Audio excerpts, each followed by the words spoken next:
Olá, muito boa noite, sejam todos muito bem-vindos e bem-vindas à edição desta quarta-feira, dia 3 de setembro de 2025 do Cidadania S.A., seu jornal diário com as notícias e os absurdos do Brasil e do mundo. Ontem não teve jornal porque teve a transmissão do julgamento de tudo de ontem, tá tudo aí nas lives do canal, é só procurar. Quem não assistiu, assista, é muito importante, mas assista, tá? Não vá lá comentar como os bozoloides que comentam, sem nem assistir o que aconteceu. Não, eu vou falar um pouquinho do julgamento, não muito, porque tá tudo aí, é só vocês assistirem. Vou falar da anistia, que o treco tá fedendo em Brasília. Vou falar da PM de Tarcísio de Freitas. Vou sendo condenado a pagar uma fortuna por trabalho escravo na ditadura. Eu já tinha trazido aqui, falado sobre isso aqui no canal, tá? Eu vou falar um pouco do STF e vou falar de como as pessoas, o povão, a gente, como elas estão encarando a questão da anistia. Um levantamento muito legal aqui de um site, tá bom? Vamos começar falando então rapidinho do julgamento. Antes de eu ir pra lá, deixe seu like aí e se inscreva no canal, tá bom? Por favor, comente o vídeo, principalmente as pessoas que têm cérebro. Os bozoloides não precisam comentar não, tá bom? O Bolsonaro passa reto, aqui não é pra você, tá bom? Aqui é pra quem pensa. Pra gente estúpida, igual bozoloide, bolsonaro, nazista, fascistinha, não precisa assistir, vai embora, pode ir embora, tá bom? Agora quem tem cérebro fica aí. O que aconteceu hoje, principalmente? Que hoje foram os advogados do Bolsonaro, do Heleno, do outro general que eu nunca lembro o nome, que na grandes coisas acho que ele nem vai ser condenado, provavelmente, o antepenúltimo, o Ricardo, Rodrigo, sei lá eu, e do Braga Neto. O do Bolsonaro e o do Braga Neto bateram muito na tecla da delação do Cid, que não serve, aquilo lá é como um pó, não se sustenta. Falaram muito também sobre não ter tido tempo de analisar todas as provas, que foi muito corrido, e tem gente, analistas, falando que essa pode ter sido uma bola levantada para o Fux pedir vista e atrasar o julgamento. Vamos ver o que vai acontecer, né? Só que, e aí teve aquele o advogado do Heleno, que parece o cara lá do Cobra Kai, o gordinho loirinho com o rabinho aqui. O advogado não tem isso. Ele questionou fortemente o Alexandre de Moraes, falando: ele é o redator ou ele é um inquisitor? Porque foi atrás, foi investigar um dos réus, tal, pegou meio pesado, mas a maior ou a melhor parte de hoje foi Carmen Lúcia pegando advogado de ex-ministro no pulo. Grande Carmen Lúcia, não? Ela é muito boa. E essa parte tá numa matéria aqui na descrição do vídeo. Aqui, ele representa justamente o Paulo Sérgio Nogueira, que eu nunca lembro o nome desse general aqui. O advogado chama Andrew Fernandes. Ele enfatizou, ele disse isso várias vezes, eu assisti, tá? Que o seu cliente buscava demover o presidente, o ex-presidente Jair Bolsonaro. Quando a Carmen Lúcia pediu a palavra, falou assim: queria demover do quê? Ao que ele respondeu: de qualquer medida de exceção. Ou seja, o advogado do Paulo Sérgio, falar direito, Paulo Sérgio Nogueira, confirmou que teve, sim, planos para um golpe de Estado. Para quem ainda tem dúvida, é brincadeira, é só ler, né? Lê, assista. Tem a live de hoje de manhã com as defesas dos advogados. Assistam aquilo ali. Se você ouve o do Paulo Nogueira, você fala: cara, jogou. Um jogou o outro embaixo do trem. O Braga Neto tacou o Bolsonaro longe. O Heleno também. O Heleno falou: o advogado do Heleno, né? Não tem como ele saber do golpe, porque ele foi afastado depois que o Bolsonaro virou amiguinho do Ciro Nogueira e do Arthur Lira, do Centrão, que era inimigo dele antes, e aí foi escanteando o Augusto Heleno, então ele não sabe de nada, coitado. Um tentando ferrar o outro para se livrar. Tá? Foi isso que a gente viu hoje. Aqui tem uma outra matéria com os melhores momentos de hoje também. Tem duas matérias falando sobre isso. Agora, uma bem legal aqui, um levantamento. Isso aqui é do ICL, tá? Povão é contra a anistia. 93% dos posts nas redes rejeitam a ideia. Porque, o que está acontecendo? Tarcísio de Freitas, essa desgraça que governa o estado de São Paulo, se reuniu com o Bolsonaro, vocês lembram disso? E ele entrou com tudo na questão da anistia. A gente imagina que o quê? Ele foi lá pedir a bênção do Bolsonaro, que como o Lula disse, o Lula tá certíssimo, o Tarcísio sem o Bolsonaro não é nada. Ele foi lá, pediu a bênção, e o Bolsonaro deve ter falado assim, quer meu apoio? Me livra da cadeia. Dá um jeito de aprovar a anistia. E é o que o Tarcísio está fazendo. Está em Brasília, ele está em Brasília agora. Se reuniu com o Hugo Mota e com outros, com o Ciro Nogueira. O Ciro Nogueira fala direto, principalmente na Faria Lima ali, né? Lá no PCC. Pra pautar a questão da anistia no Congresso.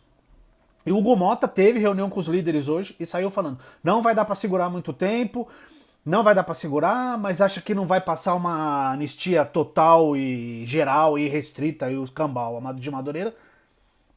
Ao que o Alcolumbre também falou, não vai aprovar a anistia total aqui. Aí o Alcolumbre quer fazer um texto dele. Ele quer fazer um texto para diminuir a pena do pessoal do 8 de janeiro.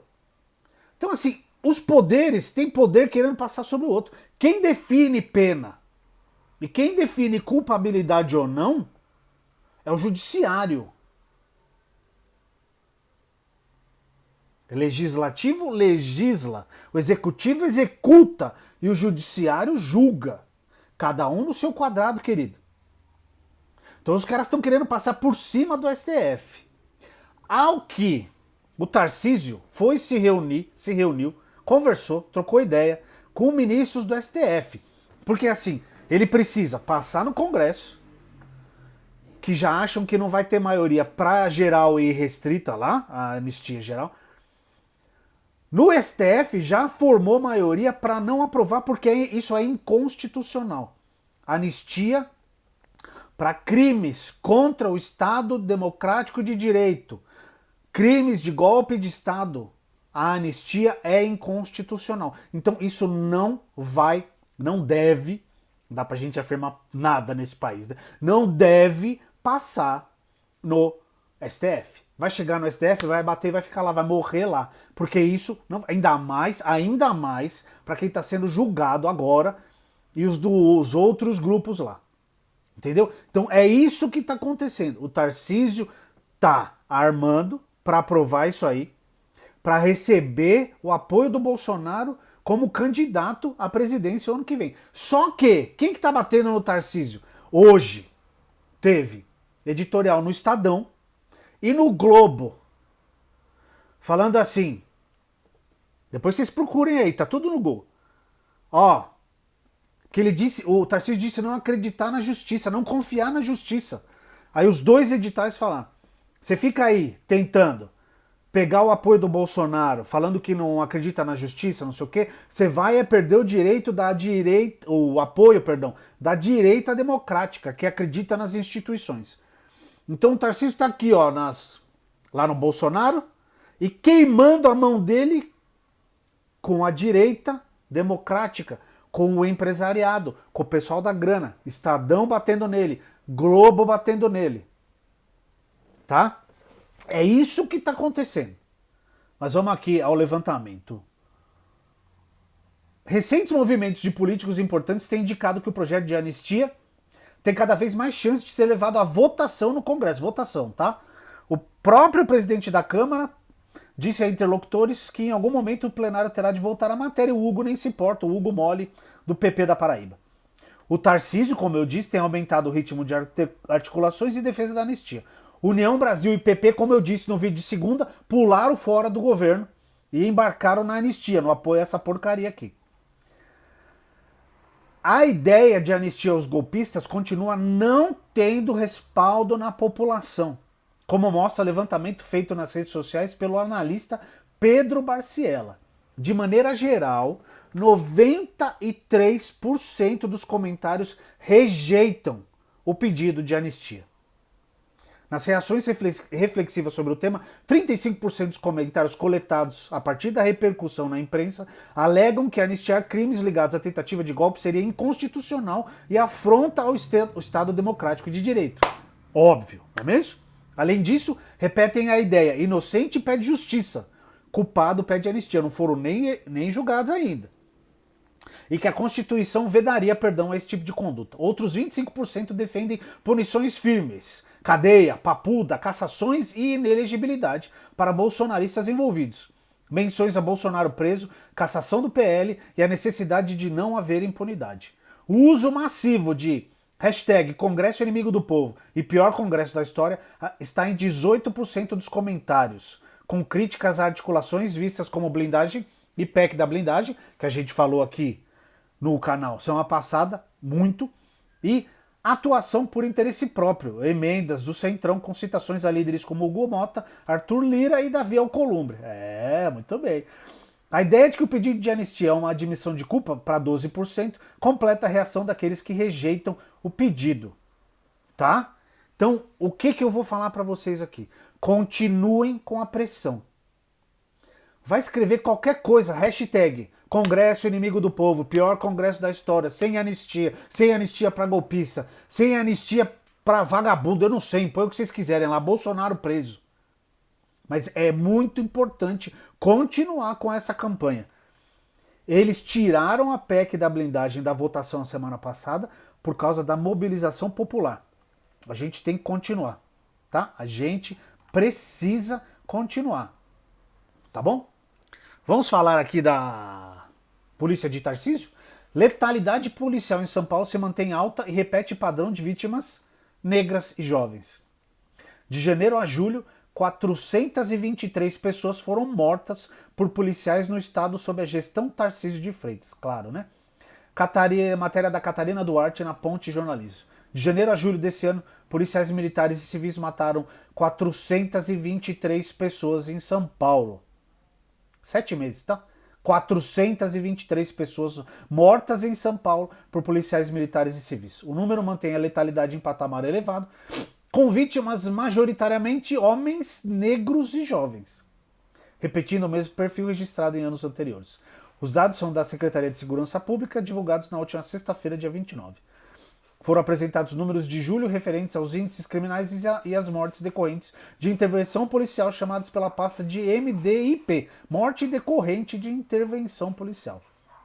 Estudos do sociólogo Inácio Cano apontam que um patamar acima de 10% é indicativo de uma atuação abusiva da PM. Já o pesquisador Paul Chevney considera abusivo quando esse percentual ultrapassa 7%. Aí aqui tem um gráfico, tá, para vocês acompanharem, lembrando a matéria está na descrição do vídeo. Policiais foram responsáveis por 1 em cada 4 mortes. 25% das mortes são de responsabilidade de policiais. É um absurdo um estado onde 1 a cada 4 assassinatos foi cometido pelas polícias. Isso é muito grave, totalmente discrepante com a própria história de São Paulo, que em 2022 tinha a metade desse percentual, afirma Rafael Rocha, coordenador de projetos do Instituto Sou da Paz. Do total, 355 mortes foram provocadas por policiais em serviço, período em que, em tese, há maior controle da atuação. Outros 68 homicídios foram cometidos por agentes de folga. Tamo lascado, hein? Tá, aqui tem os gráficos todos, leiam a matéria aqui, tá bom? Na descrição do vídeo, traz alguns exemplos, alguns casos aqui, eu não vou ler tudo não. A última de hoje, Volks é condenada em 165 milhões de reais por trabalho escravo na ditadura. A ditadura de verdade, não essa ditadura da toga que os caras dizem que existe, onde todo mundo tem direito à defesa, tem advogado, ninguém é torturado, não acontece nada, né? Que ditadura boazinha, né? O Alexandre de Moraes faz tudo para manter o Bolsonaro fora da cadeia e os caras chamam o Alexandre de Moraes de ditador. É fantástico, né? Vamos lá.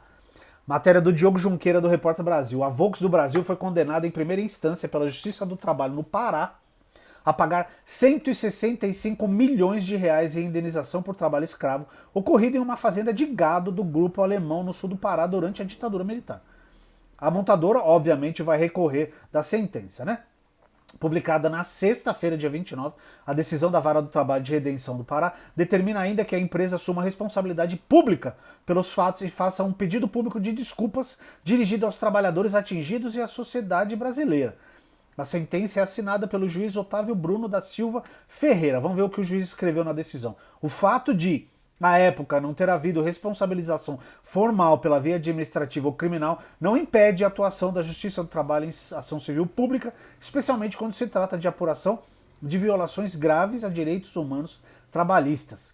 A ação movida pelo Ministério Público do Trabalho acusa a Volkswagen do Brasil de aliciamento, endividamento forçado, condições degradantes de trabalho e moradia, dentre outras violações, na fazenda Vale do Cristalino, em Santana do Araguaia, no Pará, entre 1974 e 1986. 12 anos, tá? Em nota, a Volkswagen do Brasil informou que seguirá sua defesa em busca de justiça e segurança jurídica nas instâncias superiores. Eu já trouxe esse caso aqui em outro vídeo antigo. Vocês podem procurar aí. Na matéria aqui está explicando tudo. A Volkswagen reconheceu abusos em São Bernardo do Campo. Antes de acionar a justiça em dezembro de 24, o Ministério Público do Trabalho se reuniu 5 vezes com a fabricante para tentar uma conciliação. A Volkswagen, porém, se retirou das conversas em 2023, alegando não ser responsável pelos fatos. Claro, ninguém tem culpa de nada, né? 3 anos antes, a empresa havia assinado um TAC, que é um termo de ajustamento de conduta com o Ministério Público do Trabalho, o Ministério Público Federal e o Ministério Público de São Paulo, reconhecendo a perseguição e tortura de ex-funcionários em sua fábrica em São Bernardo do Campo, cidade aqui da Grande São Paulo, durante a ditadura militar, que foi de 64 até 1985, e aceitando pagar 36 milhões de reais em compensações. No processo trabalhista na Amazônia, a montadora alegou que firmou o TAC para encerrar qualquer discussão sobre sua atuação durante o regime militar. Disse ainda que o Ministério Público do Trabalho, mesmo sendo parte do acordo, conduzia investigação paralela e sigilosa sobre a fazenda. Tadinha da Volkswagen, não é mesmo? Para o juiz, no entanto, a apuração das violações de direitos humanos ocorridas na fazenda Vale do Rio Cristalino, trabalho escravo e tráfico de pessoas, não foram tratados pelo TAC, que cuidou de fatos diversos ligados à repressão policial no ambiente fabril, sem relação com recrutamento e exploração de trabalhadores rurais na Amazônia. Tá bom? Tem várias acusações contra a Volks aqui na matéria, na descrição do vídeo. Leiam a matéria e, por favor, continuem a pressão em cima da não aprovação da anistia. E sobe a hashtag Bolsonaro Free. Os caras são muito burros, né, cara?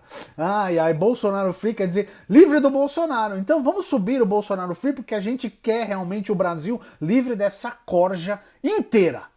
Tá bom? Muito obrigado por todo mundo que assistiu. Deixe seu like aí, se inscreva no canal. Um grande abraço e até o próximo vídeo.